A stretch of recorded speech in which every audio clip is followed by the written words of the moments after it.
Welcome to Passion for the Pastime, where baseball lives 24/7, 365. Catch conversations with beat writers, broadcasters, current and former players of all levels. Now here's your host, Walter Balsetta.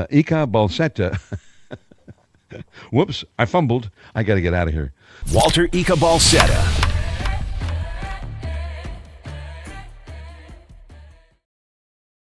Yo, what is up, everybody? Seam heads, welcome to December 16th, a Monday night edition of Passion for the Pastime. Hope you guys are all doing good. Hope you guys had a good weekend.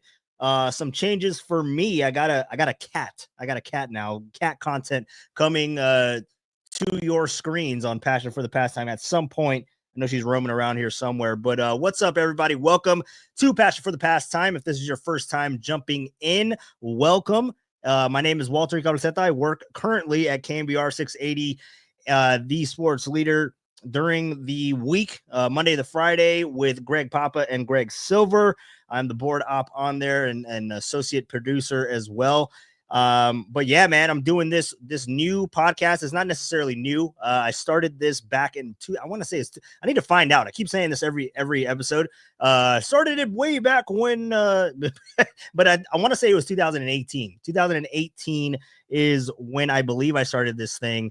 Way back when, and now we are live on YouTube. So I know that there is an audio version anywhere you get your podcast, on Spotify, Apple Podcasts.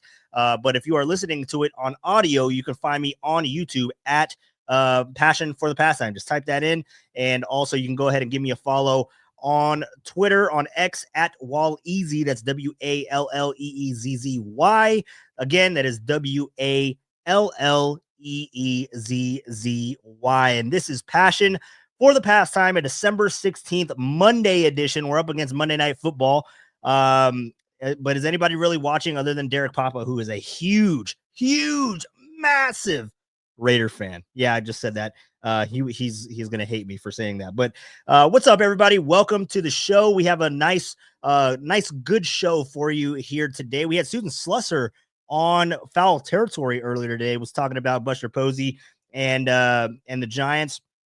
She dropped a nice little nugget at the end there of one of the clips. We'll play that a little bit later as it pertains to the starting pitching market. I want to get everybody's thoughts on that, because that's where we are, right? I mean, we're trying to figure out what the hell's going on with Corbin Burnes. We're trying to figure out what the hell's going on with the Giants and just free agency, because I mean, at this point, the hot stove was kind of cooking up a little bit and with the winter meetings.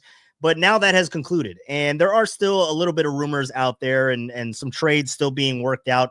It sounded like over the weekend that we were getting closer and closer to a Bellinger to the Yankees deal, that it's coming close to being between how much money the Yankees end up paying on that deal for Cody Bellinger. So it sounds like it's just a matter of time, but we'll find out. We'll see what's going on there. Also, if you notice my camera a little bit, let me guys know what you think about this, because I'm still going through the early process of YouTube, and it's a little bit of a closer shot. And what I'm doing, I don't know how it looks for you guys. It looks okay on my screen and it looks okay on my iPad.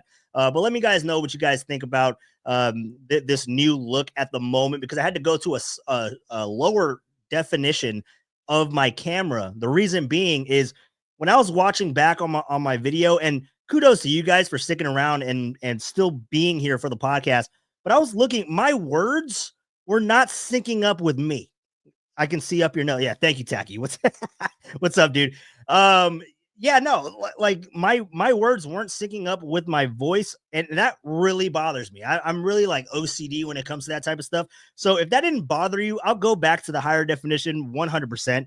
But I dropped it down a little bit because now I am seeing my voice is matching up now. So let me know, like the other view. I feel like you're breathing on me, Walter. Okay, I got you. Now you guys are seeing all the features of my face, where I was saying, if you don't want to listen, if you don't want to see me, you can go ahead and go to the audio version of my podcast. And now you guys now you know why. It takes a special person to look worse in low definition than the HD picture that I had up earlier. So I'll change it. I'll change it for you guys in a little bit. But Yeah, man, it's been a crazy time for the off season with the winter meetings. Did Walter have Chipotle for lunch? Yeah, dude. No, I did not. I do not eat Chipotle. Where do you guys stand on that? Where do you stand on Chipotle? I mean, I used to eat Chipotle, but I mean, it's kind of like if I want to get Mexican food, I'm not going to Chipotle. You know what I mean? I'm gonna go to a taqueria down the street. You know what I mean? So, how do you guys feel about that? Are you guys messing with Chipotle? Is that a norm for you guys? I do have a fast food story, by the way, that I'll get into that I had over the weekend. It was the most bizarre thing that I wouldn't say it was bizarre, but well, it was bizarre. It caught me off guard. I'll get into that a little bit later. But where do you guys stand on Chipotle? Let's see here. Let's say hi to the chat.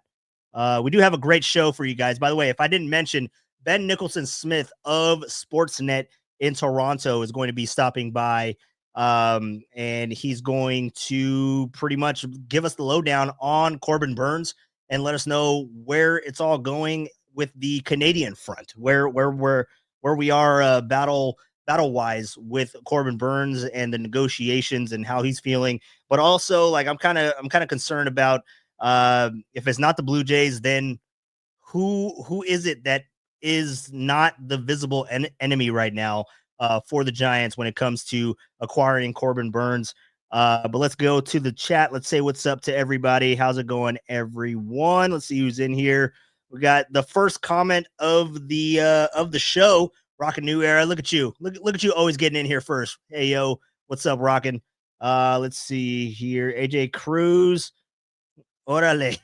Yeah, dude. What's up, AJ? Hope you had a good birthday weekend, bro. I know the Niners didn't pull it out for you, but hope you had a good birthday weekend. Hey, little Walter. I need to start opening with Tony. Don't I, AJ? I gotta start opening with that song. It's a great song. I said the one day when I won, the one day that I get my own show on the radio, that's gonna be my open song. It's gonna be Hey Little Walter. That's what it's gonna be. Tacky, what's up, dude? Yes, sir. Let's say yes. I did get a cat. I'll be on the lookout. She's not here at the moment. I don't know if you guys well, yeah, obviously you guys follow me on Twitter. I posted that picture of her. She is adorable.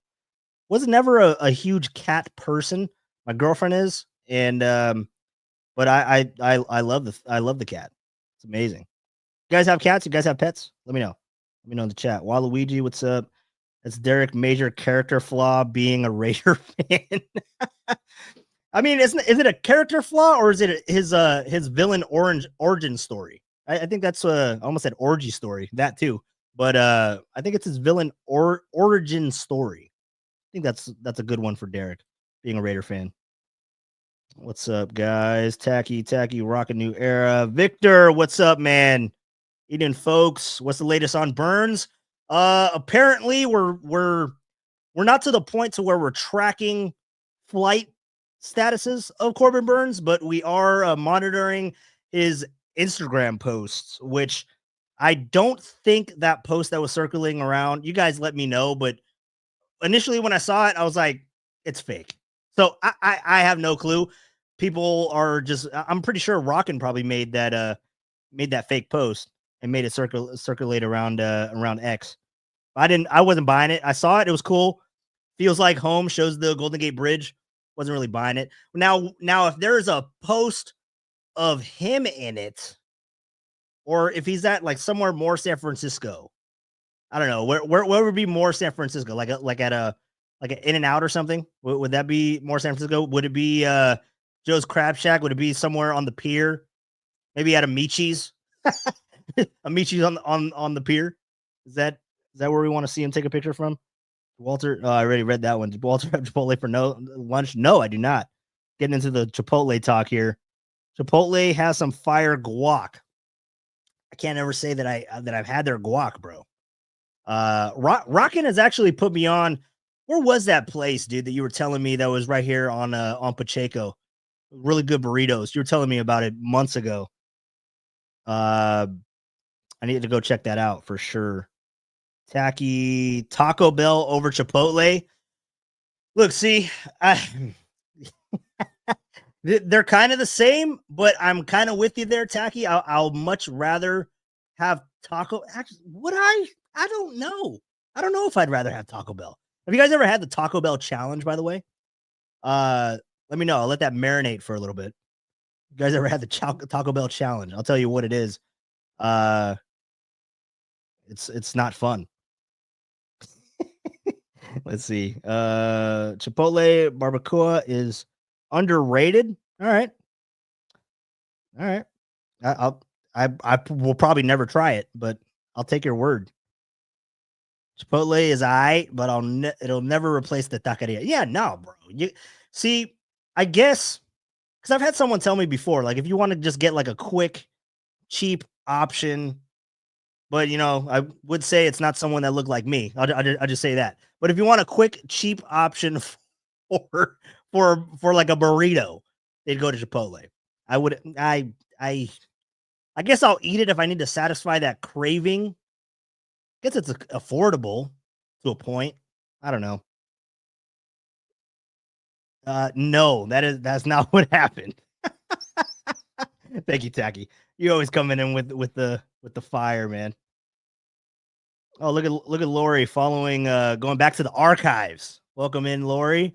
Passion for the Pastime, first episode, March 2019. See, was it March 2019? It could be. I want to say that I went in on it heavy. Where was that place that I had it on before? Not Podbean. We're all like the rappers, like the young up and coming, in quotes, up and coming rappers, put out their SoundCloud. I had a SoundCloud back in the day. I want to say that I did it like trade deadline 2018 is where I started to pivot. And then 2019 is when I started doing it for a full season. I think that's where we're at. Victor, hell no, go find a taco truck. See, that's what I'm saying. A taqueria, a taco truck, I'm all in. I don't care. I'll do that. You a Canadian? No, be nice. Be nice. We love Canadians. Ben is awesome. He's a cool dude. Let's see here. Can't go wrong with a Chipotle quesadilla. Danny Dunn, what's up, dude? Welcome in. Just talked to him not too long ago. He got sick and he caught it from an undisclosed location. I'll just put that.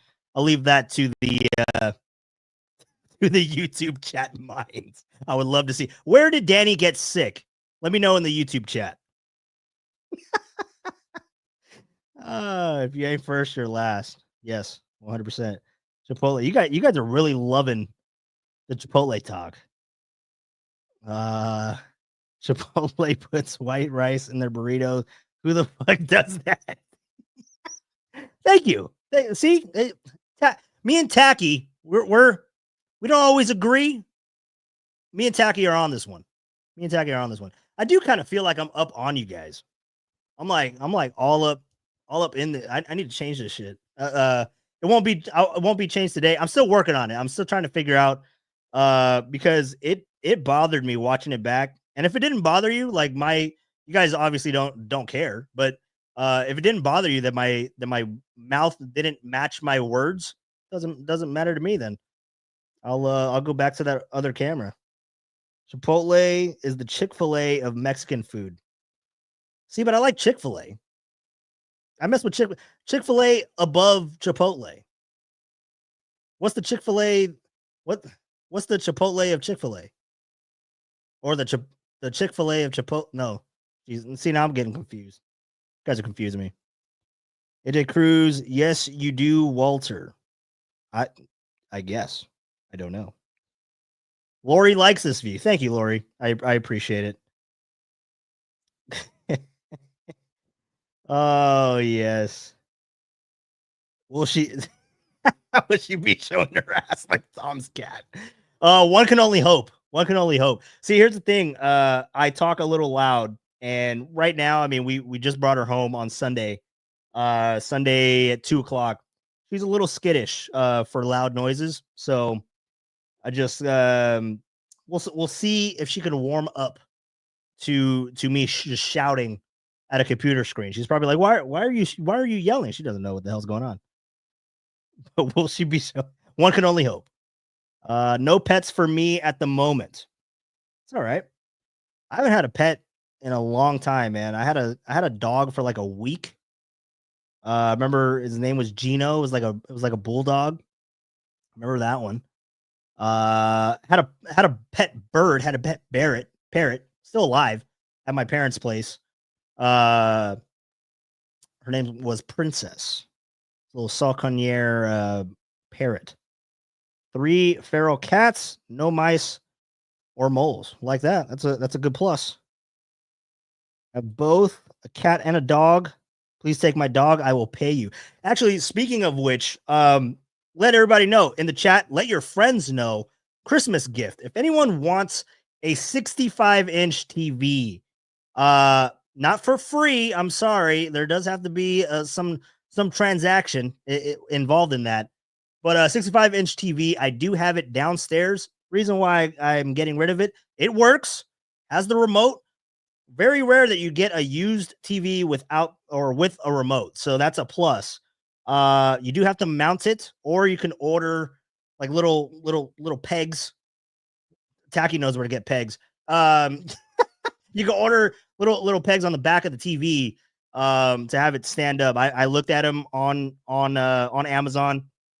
They're like 20, 30 bucks, something like that, something along those lines. But yeah, it's a fully functional, has the remote. I'll even throw in some AA batteries with it. 65-inch TV. The only reason I had to get rid of it is because the sound system that we ended up getting, we had to get a TV that was compatible. So just upgraded the TV and didn't upgrade the sound system. So if you guys want a 65-inch, let me know. Get in my DMs on X. Wall easy. You guys got me. Both cats. I've always wanted a dog. Always wanted a dog. Certainly. Next to oh geez. You guys are really getting into this. What's the Taco Bell challenge? All right, so when you go on a road trip with your buddies, order as much Taco Bell as you can, and you just see who can last the longest. That's pretty much it. No stopping. See who can last the longest. It's a hell of a time. You guys should do it. Chipotle burritos like 50. Is it really? Inflation, bro. $15 for a burrito? Nah. I'm good. A big scary thing a cooking. One could assume. One could come to that conclusion, Victor. Thank you. Thank you for dropping that in there. SoundCloud still exists. Yes, it does. That's where I get all the warrior sounds for the show.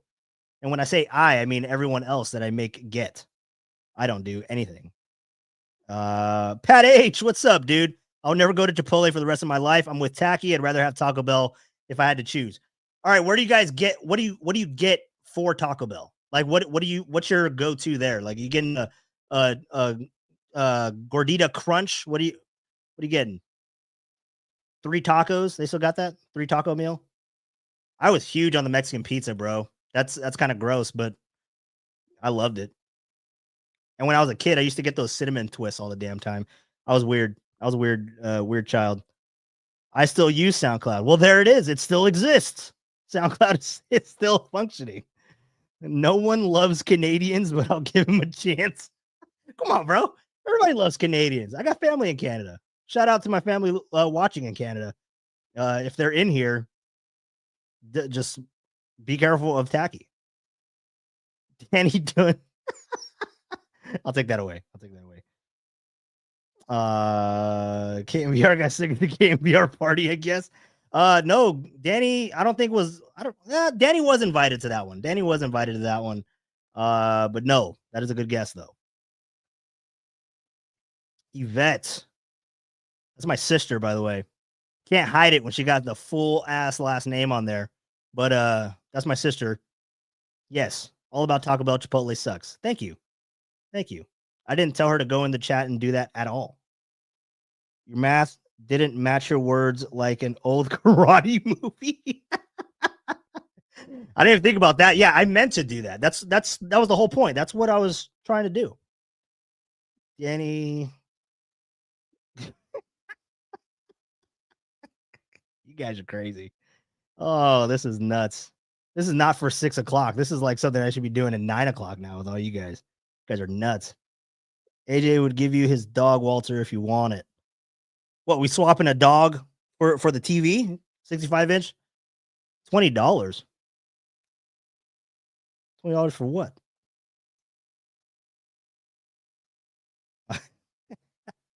Ernie, what's up, man? I see Ernie in the chat. What's up, bro? Good to see you. I'm glad you enjoyed our sounder for the giveaway today.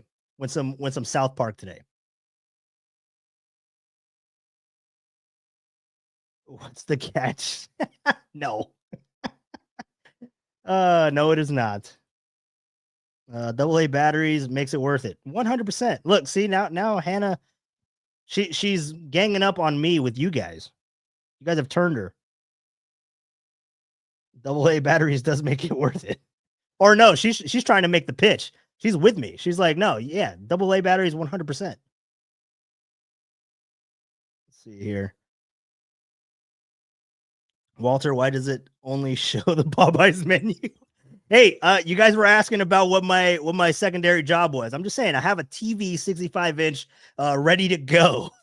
I'm trying to get rid of it at little cost as much as I can. Oh, you guys are hilarious. Derek has a screensaver. It's possible. It's possible. You guys are cracking me up. All right, so let's I could just keep reading these and not talk any sports at all. All right, let's fast forward here. Let's see. AJ, Walter can have my dog and cash. Keep his TV, and the deal keeps getting better. Come on, man. What kind of dog is it? Now I'm curious. What kind of dog we talking? AJ's dog. Oh man. That is hilarious. All right, guys. Well, good to connect with all of you guys. It's always fun. That's why I love doing this. It's been 23 minutes. I've just been going through these damn comments and finding out what the hell's going on. But that's something that we have to decipher, finding out what's going on with Corbin Burnes. Is, man, the longer that this goes on, I mean, I'm not getting Blake Snell vibes. But then, I mean, it kind of, I don't think it's going to go that long. I don't think it's going to stretch into spring. But I do think that it's going to stretch into 2025 if it's not done this week. The reason being is we got the holidays coming up, and I would be very shocked if this deal was to go down Christmas week or the week of New Year's. I would just be really shocked. I can't remember the last time like a big deal. You guys can remind me, but I just can't remember a big deal going down between the holidays when it comes to baseball. So you have essentially a week. You have until maybe Wednesday, maybe Thursday to get this done. I would think Wednesday, because you could do the presser on Friday and then you're done, right? So, or maybe even Wednesday's getting a little late. Like maybe it has to get done tomorrow. Or maybe they do a quick presser, because you gotta go through the physicals and all that kind of stuff. You got to pass the physicals. We all know in San Francisco, we all know about the physicals, and we know how serious it is taken. But yeah, man. So it's going to be really interesting to see how long this goes. But now, the more that I am thinking about it, the more that this goes on, the longer it goes on, I feel like this might coincide with Roki Sasaki.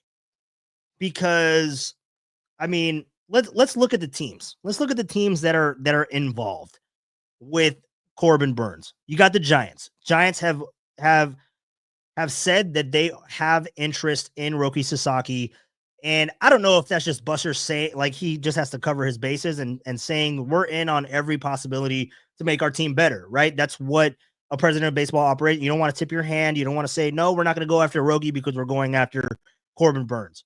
that I understand the strategy to that. But if we are to believe that Buster and the Giants organization is genuinely excited or really want to acquire Roki Sasaki to be a San Francisco Giant, not only to keep him away from the Dodgers, not only to keep him away from the Padres, but as being a strong fit for this San Francisco Giants team, then you kind of look at, okay, they're in on Roki Sasaki, but the Giants are also in on Corbin Burnes. And really, Roki Sasaki is in a different category of spending money because he's in the international signing pool, right? And the Giants, I believe, are bottom third, maybe like sixth, maybe 17, 18th, 19th, somewhere in that range as far as how much international spending money that they have. I think they only have 5 million to offer.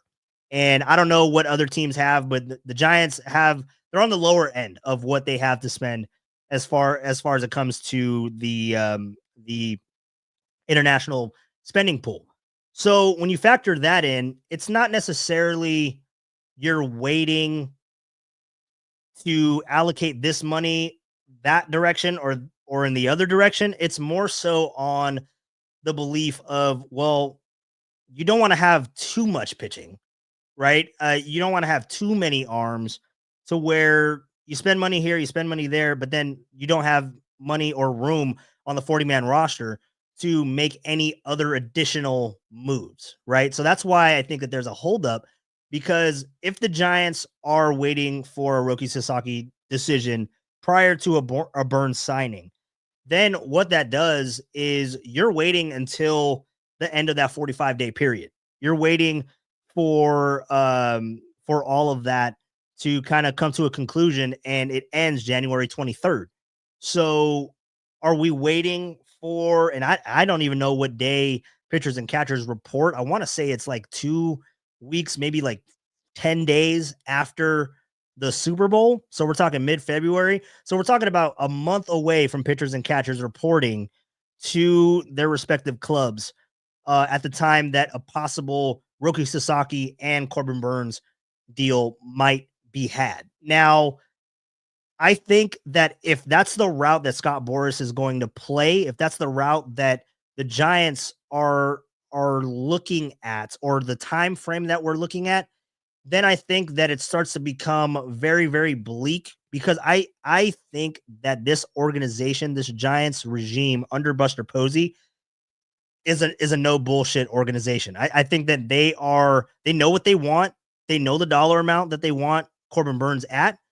And right now, Scott Boras is trying to get the Orioles in. Well, the Orioles just went and signed Tomoyuki Sugano from Japan, one of the better pitchers last year. 1 year, $13 million. So the Orioles aren't in it anymore. Or maybe they are. Maybe they still are, but that's insurance that they get in the meantime, right? Because you have to hedge your bets. You have to find out where guys are going to be going and all of that. You don't know, so you have to have contingency plans in place. But with the Giants, if it is going to go further into the off season, I feel like there can be a drop dead date of Buster Posey talks to Boras and is like, you need to sign, Corbin Burnes needs to sign this by this date at the end of the day. If it's not signed and on my desk, then we don't have a deal, and we're going to have to go and get Walker Buehler. We're going to have to go get Sean Manaea. We're going to have to go trade for Sonny Gray. And those are all real possibilities. I mean, Sean Manaea, we all know Bob Melvin loved him. I don't know how Buster Posey feels about him, but he's a competitor. So maybe you can go out there and get him for, $66 million or something like that, for a 2-3 year deal for 66. And then you can look at Walker Buehler. Buster Posey knows him. He faced him. He knows what kind of competitor he is. So maybe you can bring him in. And then you look at Sonny Gray. Buster Posey also competed against him. He knows him, but then he has the recommendations of teammates of Sonny Gray with Matt Chapman, who he respects, with Bob Melvin, who he respects. So you can see kind of the contingency plans for the Giants. You can see where they can line up stuff to set it up to where they can be a little bit successful if they don't get Corbin Burnes. But it's going to be really interesting because when you look at all these teams that are in on Corbin Burnes, I think that the Rangers are a team to watch. I think that the Blue Jays are going to be a team that, I mean, if we're going to believe anything that the Blue Jays are trying to do, they're trying to spend a lot of money. They're trying to reel in a big name free agent. They've tried over and over and over again. They are just like the Giants, but in Canada. They're just like the Giants, but on the East Coast. So when you look at what they're trying to do and attempting to do, you can see them overspending, especially looking at the AL East, especially looking at that division and what has happened in this offseason. That can prompt them to spring into action and be more desperate. So that's a thing that makes you a little bit nervous when this goes on a little further as well. But I mean, other teams, I mean, hell, who's to say that the Red Sox and the Yankees don't get back involved in this? I know that the Yankees just spent a whole bunch of money on Max Fried, but I mean, if they really want to get back to the promised land and they don't have a Juan Soto, and let's see what happens with Jason Dominguez if he's going to be the full go in the outfield, they have to have really strong pitching. And what better way to do that than to fortify it with Max Fried and Corbin Burnes? Then you go back there, and I mean, I don't know who else stands a chance in that division, especially if you get Corbin Burnes away from the Orioles. So it's going to be really interesting to see the longer that this goes on. Does that hinder teams from being involved? And then does it just come down to money and length of contract? Or the longer that this goes on, that that teams just start to fall out of it, and they just go and try to get their backups. That they try to go get Sean Manaea, they try to go get Justin Verlander and Max Scherzer and stuff like that. You can definitely see that happen with the Giants. So it's going to be really interesting to see where all this goes with Corbin Burnes. I know we're keeping track of his of his Instagram, and I don't know if anyone came down on it, but it's somebody. Does somebody kind of debunk the post that was floating around social media, the feels like home with Corbin Burnes on his Instagram for like 2 minutes? Did anyone debunk that? Because I wasn't buying it when I saw it, so I guess we'll have to see if that was real or not. But I wasn't buying it then. I'm not buying it now. But if anybody else like actually saw it, because I'm following it, Corbin Burnes on Instagram, and I haven't seen anything. So I'll let you guys know if I see him walking around downtown at any point. But it's going to be really interesting to see. But let's go ahead and get ready to speak with our guy in Canada, our dude Ben Nicholson-Smith of Sportsnet. We're gonna go ahead and do that now. So let me just get that ready. I talked to him a little bit earlier, so this isn't going to be live. But it's a great conversation. Talk with Ben Nicholson-Smith of Toronto, of Blue Jays, beat writer for the Toronto Blue Jays of Sportsnet in Toronto. And this is Ben earlier today.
you're going to have a pretty solid plan B. And right now we're in the process of seeing whether that plan B is going to be good enough for the Blue Jays to get back into contention. Yeah, it'll be really interesting to see how this kind of trickle effect, right? Everything with Juan Soto and with Max Fried, and just seeing what the AL East is kind of doing. Does that prompt the Blue Jays to kind of spring into action a little bit? Because the Blue Jays, like the San Francisco Giants, have been trying to make that splash.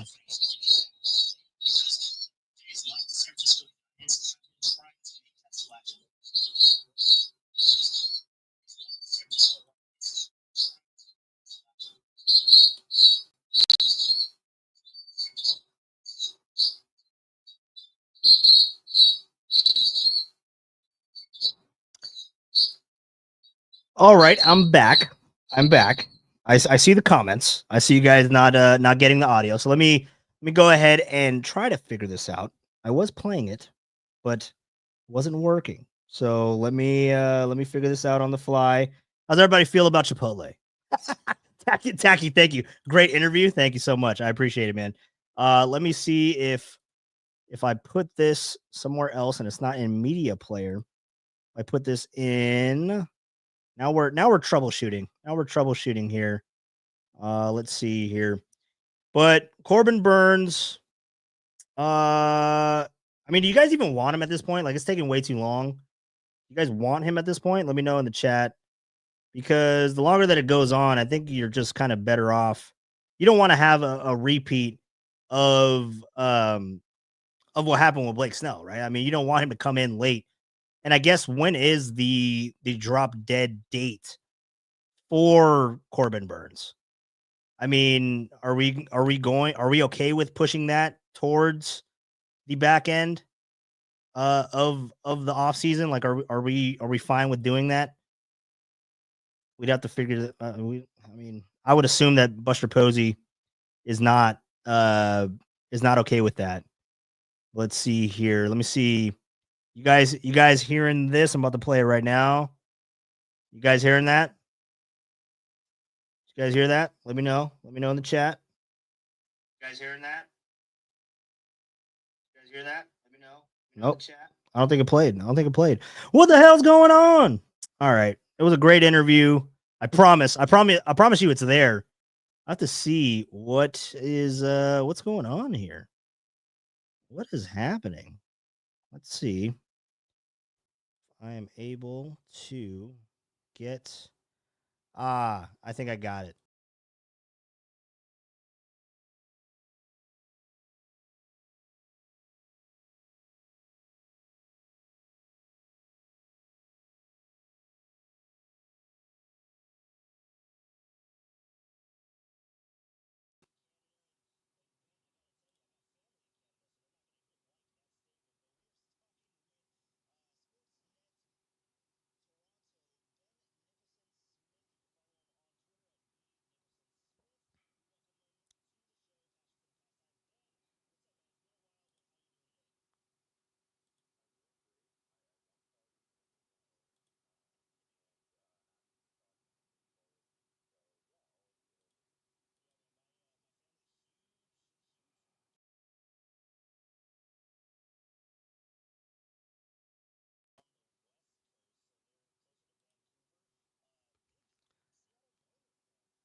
All right, I'm going to troubleshoot it one more time. I got you guys. Let's see how long this takes. If I put this on now I'm hearing myself on my iPad. Well, this is why we test things. This is why we test things out before we put it out there. I apologize, you guys. It is I promise you it's a good interview. This is going to take forever, but I'm loading it in. I think that's the way that it can go cuz you guys can hear my sounders, right? Let's see here. Let's see what I got. Yeah, you guys got this, right? Help! Yeah, I'm pretty sure you guys got that. That's what my brain's doing right now. Let's see.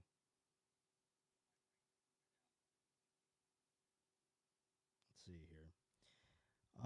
Okay. So, the fuck was that? It was help. You guys hear that? Here, let's see. I'll just start playing all these random sounders for you guys. Got that one right. That's how I'm feeling right now.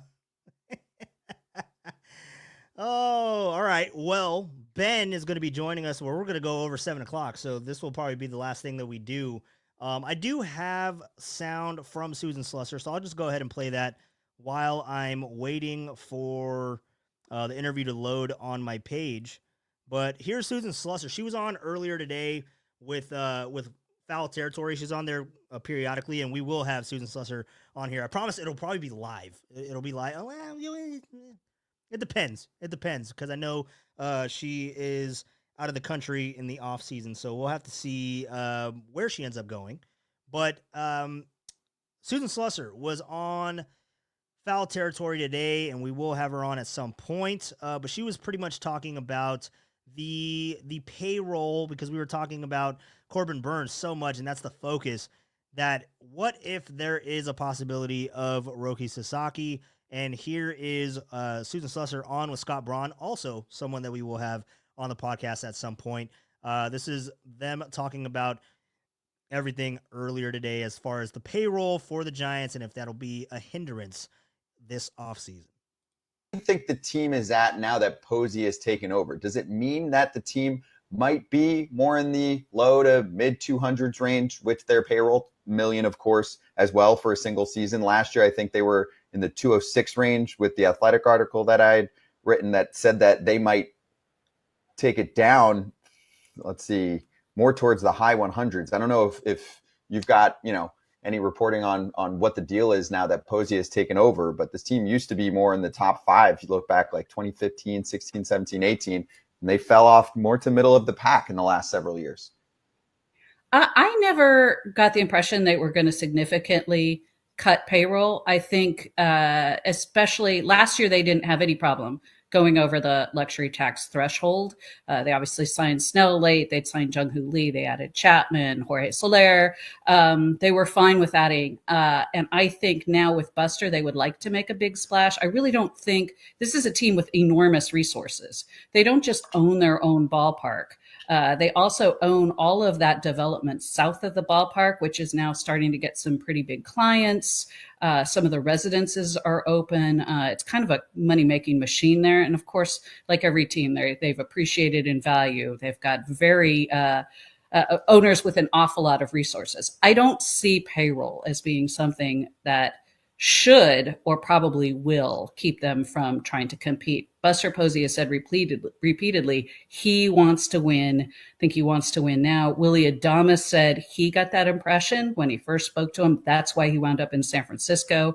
To me, if that's your idea, you've got to go out and get Corbin Burnes. And if you don't, you sure as heck should be getting Sasaki.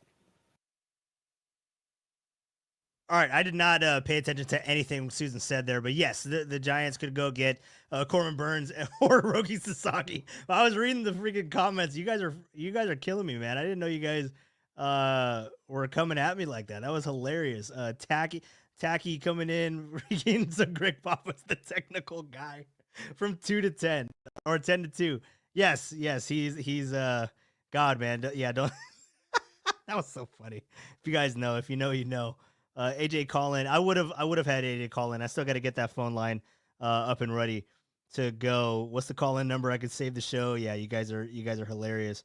Love this. We're coming in on about a minute until this thing is loaded and ready to go, and I'll test it out. What else we got going in here? Yeah, I could turn my volume up when I couldn't hear the Canadian. Yeah. Oh, dude, this is so funny. That dude. Oh man. You guys are hilarious. You guys are cracking me up.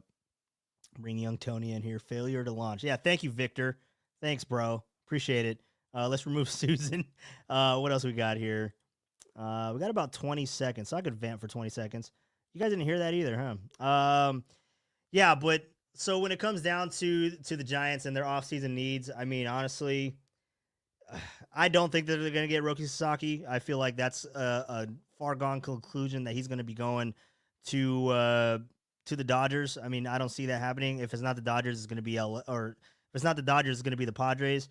But we'll see. We'll see where he ends up. But Corbin Burnes, I do think that the longer that this goes on, I think that the more problematic that it could be. And I think that Busher Posey is going to stand on business. Like, I feel like he is not going to let Scott Boras kind of dictate the terms. He's not going to get down like that. So it's going to be really interesting to see how this goes. But let's try this part 2, or not part 2, but take number 2 with Ben Nicholson-Smith. We talked earlier today, and here, hopefully, you can hear it. All right, well, it is time to go north of the border to head on over to our friends in Toronto and talk to one of our favorite people, my favorite person in Canada. And Ben, I got to tell you, I got family in Canada, so they're not going to like that statement. But we are talking with Sportsnet Toronto, Ben Nicholson-Smith. You can follow him on Twitter at B Nicholson-Smith. We welcome him to the show, Passion for the Pastime. Ben, what's up, man? It's been a while, but how you doing today? I'm doing great. I won't tell your family, don't worry. And happy to be talking some baseball with you. So, yeah, all is good over here. Yeah, man, my family, huge Blue Jays fans, because, I mean, that is Canada's team, right? So they're huge Blue Jays fans, but they're actually on the West Coast, so they're closer to Vancouver. Big Seattle Mariner fans, too, which is a weird combination. But, yeah, I mean, just geographically, they like the Mariners up there in the Pacific Northwest. Yeah, that definitely is characteristic of a lot of people out west in Canada. I mean, you definitely get a ton of Jays fans and a little bit of Mariners overlap. Of course, you'll get some, Dodgers fans maybe, or Yankees fans, but really the vast majority of Western Canada is Blue Jays fans, which is awesome. Yeah, man. No, love it for sure. And we're going to talk some Blue Jays, talk some off-season stuff and just baseball in general, because we love just to talk baseball with you, Ben. But thank you for coming by the show. And, I mean, the biggest thing, this off-season has to be a little bit better than what last year was. I mean, last year was a circus. It was chaotic. I mean, how are you feeling going through this year's off-season in comparison to last year? Yeah, definitely better. I mean, the Ohtani stuff was wild, and no one knew it would unfold the way it did, right? And I just... last year, more than anything else, I just felt so bad for Blue Jays fans because, the Blue Jays were in it. They were finalists, and I was reporting that they were finalists for Shohei Ohtani. But, of course, being finalists doesn't get you across that finish line, and it was a real disappointment, I think, for people within the organization and for fans. So last year was tough, and they didn't rebound well, obviously, on their way to a last-place season. But this season... they were in on Juan Soto, not up there with the Yankees and Mets, but they were in on Soto, about $600 million, and they wanted him. But I think everyone understood that, hey, you're going to have a pretty solid plan B. And right now we're in the process of seeing whether that plan B is going to be good enough for the Blue Jays to get back into contention. Yeah, it'll be really interesting to see how this kind of trickle effect, right? Everything with Juan Soto and with Max Fried, and just seeing what the AL East is kind of doing. Does that prompt the Blue Jays to kind of spring into action a little bit? Because the Blue Jays, like the San Francisco Giants, have been trying to make that splash in free agency, right? I mean, they were in on Juan Soto, as you noted there. They were in on Ohtani last year, and they're trying to bring that big name free agent. And now Juan Soto is a member of the Mets, but you still have a guy, Corbin Burnes, and I don't think we're to the level of Shohei Ohtani's status right now to where we're tracking flight data, right? I don't think we're at that point with Corbin Burnes, but Corbin Burnes is a big piece for the Blue Jays, and the Giants are trying to inquire on Corbin Burnes, and it's been well documented that those two teams are, I guess, the top two suitors for Corbin Burnes. But what are you hearing on the Canadian front, Ben? How close or how willing do you think that the Blue Jays are going to be moving into this offseason as it goes deeper with Corbin Burnes, being with all of those moves that just happened in the AL East? Yeah, it's a busy time in that division. And the Yankees, of course, adding Fried, the Red Sox adding Crochet. There's a lot of competition, which is what you expect for the AL East. As for tracking flights, I hope to never do that again. That was, I think, that was crazy, one of a man. kind.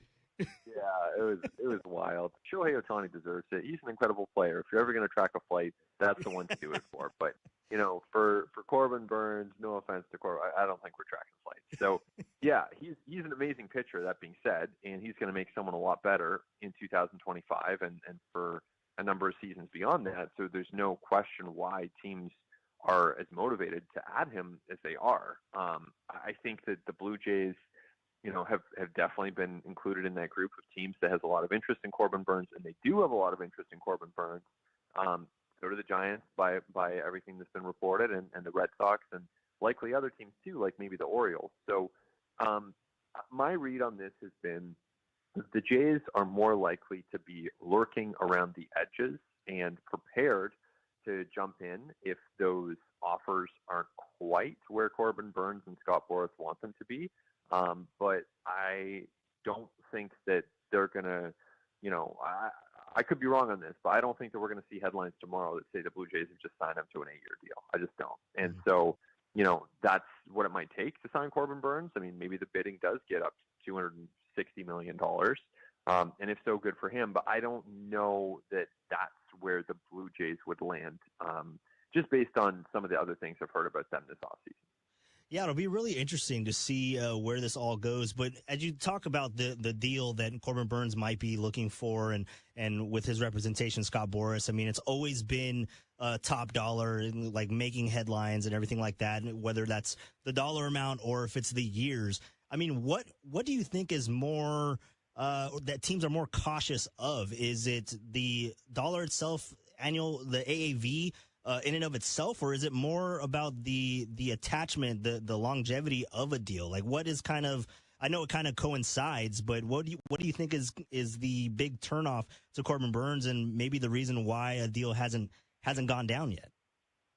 Yeah, I think that it's likely the total value of the deal, and spreading that over more years can sometimes be a good thing from a team standpoint, especially if they're bumping up against CBT thresholds and they want to manage that. So I think it's less so, the long-term commitment. I think it's more so, what is this going to look like on an AAV basis, and what's that total value going to be? And for a pitcher like Corbin Burnes, just given where, the demand for starting pitching is, and the industry seeming really healthy right now, look at what Max Fried got at 218 over 8. Like, I would put Corbin Burnes ahead of Max Fried, and I think most people in the industry would, when it comes to, just the overall product that they're going to bring you over the course of 31 or 32 starts. So I think that Burnes has positioned himself to do extremely, extremely well, and almost inevitably, once you get to that point that, you're looking at the value and you're understanding that a couple teams are super motivated potentially, that number of other teams involved is going to shrink. So I think that, the Blue Jays might be a top 3, top 4 team on Corbin Burnes. Who knows? Maybe they'll end up landing him, and stranger things have happened. But as of this moment, I'm not seeing a lot of signs that the Blue Jays are the ones driving markets. Despite what's out there publicly, I'm just not seeing those signs that they are the ones who are the high bidder on all these free agents. And so that's going to, impact Burnes and where his market ends up. We're talking with Ben Nicholson-Smith of Sportsnet in Toronto, beat writer for the Toronto Blue Jays, beat reporter for the Toronto Blue Jays. And we're talking about Corbin Burnes. We'll get into a little bit more things with Vlad Jr. and his contract situation coming up as he enters his final year of his control with the club. But I just want to get one last thought on Corbin Burnes, because you're in it, you're in the trenches between the Blue Jays, with the Yankees, with the Red Sox, and you see the moves that just went down this offseason with the Red Sox getting Crochet, and then you start hearing rumors that they're in on other pitchers and potentially looking at Luis Castillo in trade possibilities. And then you look to the Yankees, where they go and make a big splash with Max Fried and make him the highest paid left-handed pitcher in baseball history. Now, when you look at those two deals, and we know that they can potentially still open up their pocketbook, do you think that there's any chance that the Red Sox and Yankees aren't necessarily out of it? Because when you see those deals happen, you're like, okay, they got their need, they got their pitcher, but wait, It's still the Red Sox. It's still the Yankees. Is there still a possibility that Corbin Burnes could end up in the AL East that isn't in Toronto? Yeah, I really do think there's a chance. And I think that the Red Sox are the team to watch there. I mean, we'll have to see it to believe it, I think, just because the Red Sox have spent, a little bit more like the Seattle Mariners or the Arizona Diamondbacks in recent years, which is to say just not all that aggressively. I would want to see it to believe it, but they're talking a big game, and they need more, candidly. I mean, they're in a great position with all of their young position players coming up, guys like Roman Anthony, Christian Campbell coming up. Obviously, they traded Kyle Teal, but this is a really good farm system that has a lot of position player depth, and yet if they want to contend next year, the best way to do that is to add on. So you have Brian Bayo and you have Garrett Crochet, and then along with those lefties, you have this really good right-hander who's able to help you out. So I do think that the Red Sox are still in on Burnes. And I think the Orioles need to be too. And they've said, I mean, Mike Elias has said publicly that they can be in on everyone. So the Orioles' need for Burnes is arguably even greater. Just when you look at, Eflin, Grayson, that's a great one too. But it's even better as a 2-3. So I think that the Orioles maybe a little less likely to spend. But if I was a Giants fan wondering who the competition is, I would probably be worried about the Red Sox first.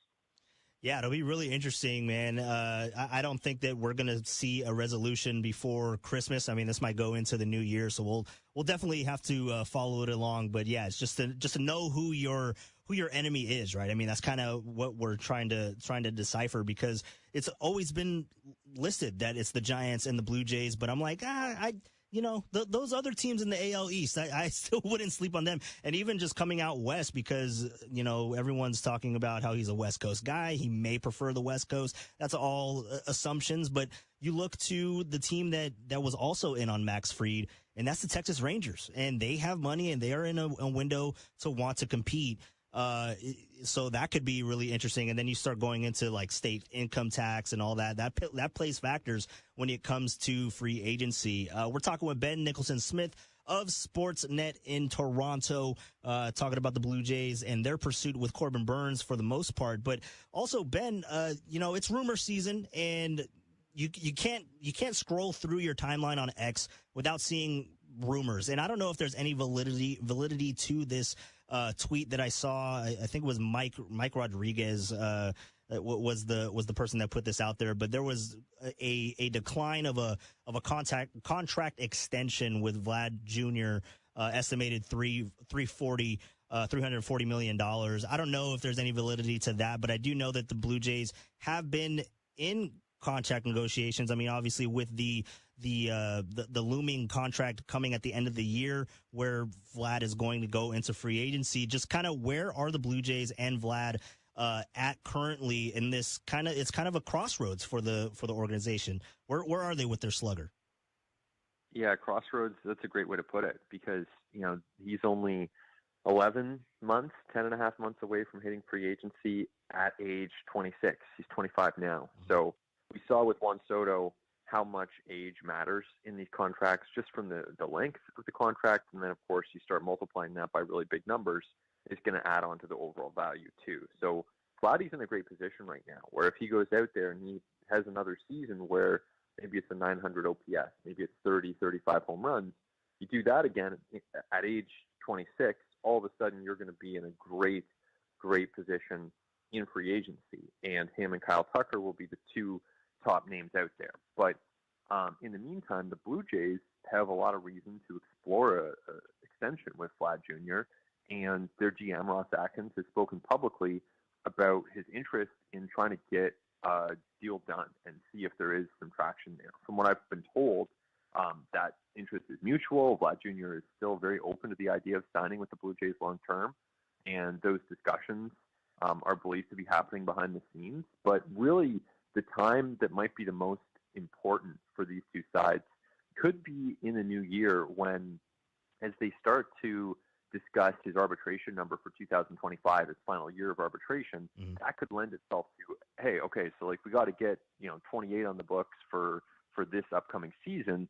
Now, what about beyond that? And so I'll be really interested to see 6 weeks from now what the status is, because I think this upcoming period of time is going to be a really big one for the Blue Jays and for the best hitter that they've had really since Jose Bautista and Josh Donaldson.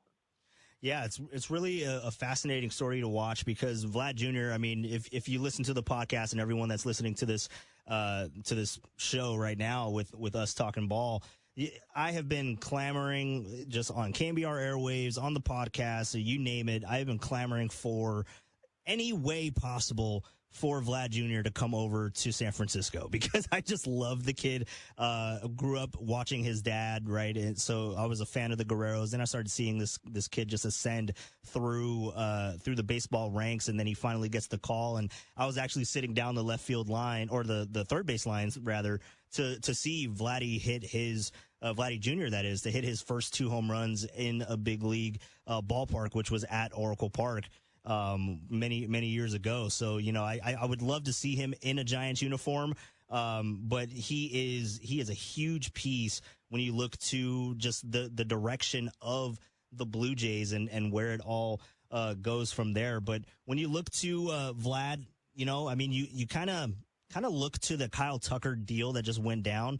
And do the Blue Jays kind of look to that as, well, that could be a potential haul? Like, what would it take to trade for a Vlad Jr.? Even if, I know the long-term thing is to get an extension. That's best case scenario for the Blue Jays. But if they can't come to an agreement and we get to trade deadline time, what would a deal for Vlad look like if the Blue Jays do end up going that route?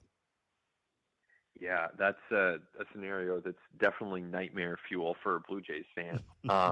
But, hey, if they do find themselves out of it at the trade deadline, they have to. They have to think about trading not only Vladdy, but Bo Bichette and, Kevin Gausman, Chris Bassett, Chad Green, really anyone. At that point, you have to be extremely open-minded. But we're not there yet, so, we'll see. As of this offseason, I would be absolutely stunned if they even considered trading him seriously. It's just not on the table as far as everything that I've been told, everything that's been said publicly. So I don't think there's any shot this season. But if they did try to trade him in the summer, the irony is, like, he's an amazing player, but the irony is, like, you wouldn't necessarily get a franchise-changing type haul for him just because he would only be a few months away from free agency. So it certainly would impact the kind of return that he would get. But he's a great hitter. So obviously there would be teams that would be motivated and the Blue Jays would get something back. But, I don't know if you're getting the kind of return that the Cubs got or the Cubs had to give up to acquire Kyle Tucker. Yeah. It's all about timing, right? If it goes down in the offseason, obviously there's a little bit more, but because Kyle Tucker had that 1 year left on his deal. So it's just really interesting, man. Just the offseason talk. I just love going through scenarios and just seeing, well, what if, because that's the best time. And that's how you buy your time until 162 starts back up again in late March, right? You're just like, what if? So just a talk, conversation points there. We are wrapping up here with Ben Nicholson-Smith of Sportsnet in Toronto. And I know that everybody in the baseball world is in on this guy, the phenom from Japan. I got to get your thoughts on this because it was anticipated with Roki Sasaki coming into his eligibility to come over to the States and play in Major League Baseball. It was anticipated that he would end up with the Dodgers. So I know that everyone is kind of giving their pitch for Roki to come to their respective clubs, come to their respective city. And, the Blue Jays may be inclined to try to jump in on that train. It would be crazy for a club not to try to do it. So what would be your pitch to Roki Sasaki to go to Toronto and just kind of give a sigh of relief for Giants fans where we don't want him to go to LA, we don't want him to go to San Diego? What would be the pitch to Toronto? Yeah, it would be that the Blue Jays care a lot about developing players, and that they have spent a lot on a development facility. It would be that they care about winning, and they've had until last year a really good track record of at least making the playoffs and building around a young core that Sasaki could be a part of, along with guys like Vlad Jr. or Andres Jimenez, who they just acquired in trade. So it would be development, it would be winning, and it would also be the fact that, hey, this is actually not a hostile media market. In the same way that you might get with the pressure of LA or New York or Boston, this is a media market that is a little bit more off the radar, and it's a big market, but it's a little bit more chill. So it would be those things, and I would say it in a concise way, kind of like I'm trying to say to you right now, because from everything that Joel Wolf, his agent, has said, Roki Sasaki doesn't appreciate when people are super verbose.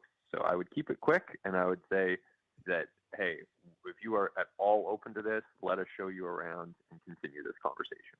Yeah, man, it's going to be really interesting to see where that domino falls for sure, because, that's going to affect the starting pitching market, whether that be Corbin Burnes, if that happens first, but also the secondary market with Sean Manaea and Walker Buehler and even Justin Verlander, Max Scherzer, all those guys out there as well. So it's going to be really fun to follow along. But Ben, really appreciate you stopping by the podcast as always. It's been too long, man, but we'll definitely keep in touch and we'll talk again soon, man. Really appreciate you stopping by.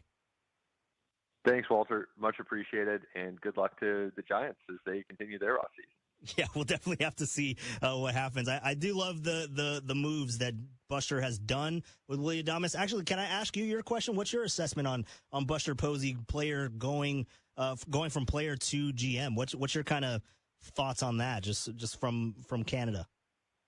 Yeah, I mean, it was a surprise when it happened. I mean, obviously an amazing catcher, and we're just getting a sense of who he is as an executive right now.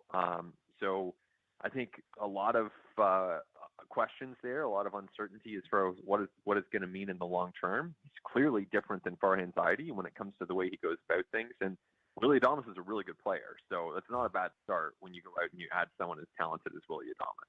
Yeah, we're definitely excited for Buster in his second chapter, I guess, in his new chapter, Buster Posey era 2.0 in San Francisco as president of baseball operations. Ben Nicholson-Smith, dude, appreciate you as always, and we'll talk again soon. Thanks, Walter. We're going to see a resolution before Christmas. I mean, this might go. All right. See, we got to test things out. We got through it. I don't know what that second part was. It's still playing, but we got through it. Ben Nicholson-Smith of Sportsnet in Toronto, breaking down his thoughts on Corbin Burnes. And again, like hearing that conversation. I mean, how do you guys all feel about the Blue Jays being in on Corbin Burnes? To me, that conversation, I felt like they're in on it, but they're not sucked into it. Like, they're just like, we want him. If it happens, it happens. We're willing to spend the money. If he wants to come here, cool. Let us know, Scott Boras. I feel like that's kind of the vibe that's going on.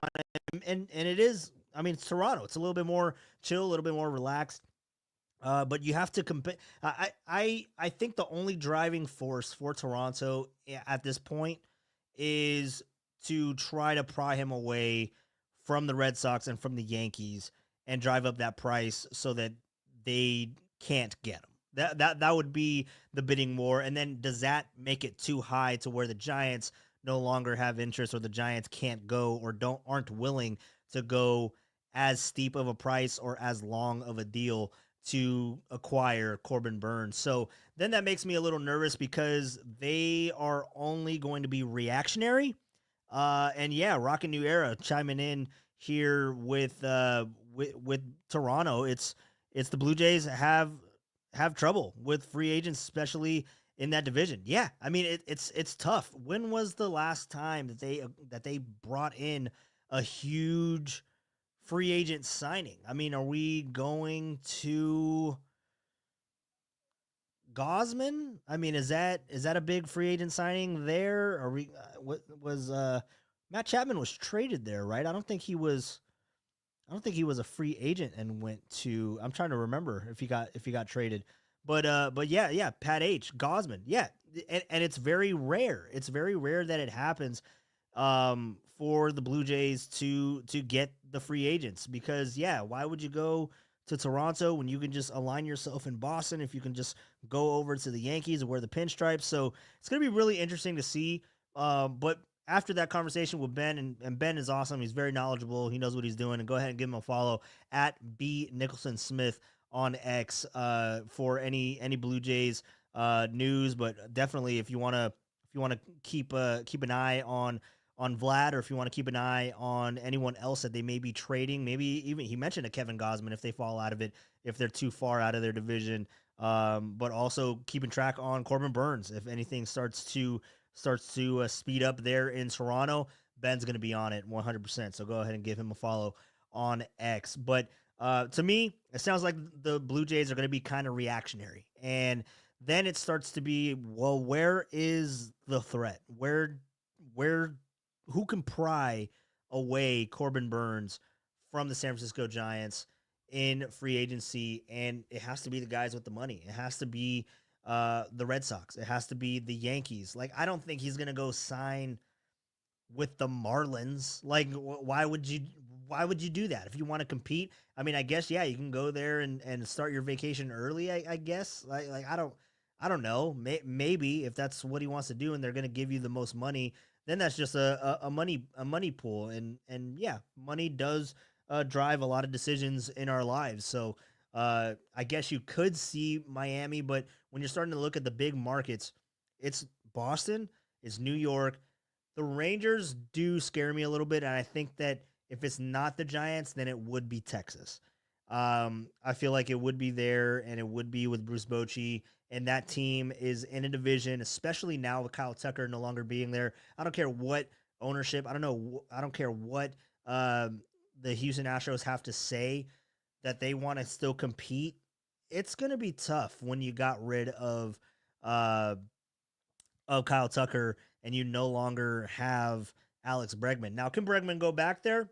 For sure. Bregman can go back to Houston, but he's probably going to end up somewhere else as well. So it's going to be really interesting to see how that team is going to compete in the West. Then you have the Mariners. Mariners have fantastic pitching. You can go and give Corbin Burnes a contract and match them with pitching. And they have a roster that won a World Series 2 seasons ago. Why wouldn't they go out there and try to bring them in? They were in on Max Fried. Why wouldn't they be in on Corbin Burnes? And then you factor in the real life aspects. You factor in it's Texas. You factor in there's no state income tax. That can be a huge driving force, because whatever Texas, a 220, a 230 is going to be worth more than a 240 in the state of New York, in the state of California. So, I mean, it's going to be really, really going to come down to dollars and cents. It really is. So I don't know where Corbin Burnes is going to end up going, but I think the longer that this goes on, the more the possibility and the more of the reality sets in that Corbin Burnes will not be a member of the San Francisco Giants, regardless of everyone saying that the Giants are the front runners, the front runner in the Corbin Burnes sweepstakes. We've heard John Morosi say it time and time and time again, and hopefully we can get John Morosi on the pod as well. But yeah, when you hear that and then you start to believe it, but then also it could be thrown out there in that the Giants want to get this done. If you want him, you got to up the price. And I can 100% see that being the case in this scenario. And I don't think that Buster Posey, with his no nonsense, no bullshit mentality, that I think that he's going to give a deadline if there hasn't been a deadline done already. And if it's not met, there's going to be no other options. There's going to be, or not no other options, but there's going to be, it's done. It's done. It's over with. I gave you a deadline. That's what it is. That's what it came to. And we're not making the deal. You can go find your money elsewhere. I can definitely see that happening the longer that this goes on. So I do have the kitty in here roaming around. You guys want me to? Nope. She left. She heard me talking about her. She's going down the stairs. She doesn't want any part of it. One day we will get kitty content here on Passion for the Pastime. But until then, I am Walter Ricardo. Said that. Remember to go ahead and give me a like and subscribe if you haven't subscribed to the channel already, and set your notifications. We are here every 6 o'clock, or Monday, weekdays. Geez, I screwed up that promo. Mondays through Fridays at 6 p.m. until said otherwise. Otherwise said. Geez, I'm screwing this up mightily. But weekdays until 6 or weekdays at 6. My cat came in here. I got all confused. Weekdays at 6 is where we are, unless otherwise said, which again, Wednesdays and Fridays will kind of be iffy days, but this week, Wednesday should be good. Friday, we'll figure it out. But we'll be back here tomorrow at 6 o'clock. We'll see if we'll have another guest. My apologies for it not working properly, but we got it all worked out. Now we know how to do it moving into the future. And I'll test things out. Just won't sit down here and talk Chipotle and Taco Bell. Shout out Tacky for getting that Taco Bell delivered to his house. Got him hungry. What if he ordered Chipotle? What if Tacky's eating Chipotle right now? That would be something. But I'm pretty sure he's eating some Taco Bell. But you guys have a good one. Remember, like, subscribe, follow, share everything. Set your notifications, and we'll be back here tomorrow at 6 o'clock. Monday through Friday, 6 p.m. is where we are on Passion for the Pastime. I'm your host, Walter Garceta. Thank you all. Shout out to Pat H. Shout out to Rockin' New Era. Mike Val. I haven't seen Mike Val in the chat, but appreciate you stopping by, Mike. Lori, thank you for stopping by. Everybody that's in here every single night, I do it for you guys. It's a fun time, and I look forward to it tomorrow. We'll see if we have some more news on Corbin Burnes or anything around the Major League Baseball world. We do have more Susan Slusser sound, but I'll save that tomorrow. And we'll probably pivot off of the pitching talk, and we'll get into some more free agency. We'll get into some more free agents that are out there for the Giants that could be to your liking. How do you feel if they were to come? Or we can put together some trade packages. We'll break all that down tomorrow. We got a full week of shows, Monday to Friday, 6 o'clock. We'll be back here at that time. You guys have a good one. Be safe, and I'll talk to you tomorrow.